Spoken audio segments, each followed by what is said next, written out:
In this video, we'll show you how to fix iMessage if it's signed out on your iPhone. First, open the Settings app on your phone. Scroll down to the bottom and tap on Messages. From here, turn off iMessage and wait for a few seconds before turning it back on.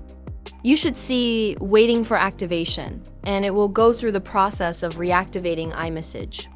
Next, tap on Send and Receive to make sure your phone number is selected.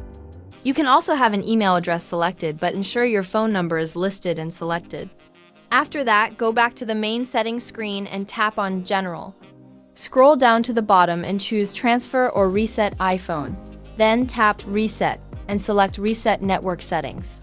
This often helps resolve any bugs or glitches with iMessage activation. You'll see a warning that resetting network settings will remove all Wi-Fi networks and passwords. Once that's done, iMessage should work properly. If that didn't fix it, the next thing to try is turning off your phone and then turning it back on. You'd be surprised how many issues this simple step can fix. Next, head to Software Update at the top of the Settings menu and check if there's an update available. Sometimes bugs are fixed by updating your phone to the latest version of iOS. Lastly, if none of that worked, go to a web browser and search for Apple System Status. This will let you check if there's an issue with Apple's servers.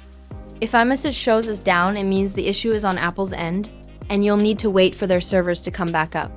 This usually takes about an hour to 3 hours. I hope this helps. If it did, make sure to hit the subscribe button below. It really helps me out. Thanks for watching.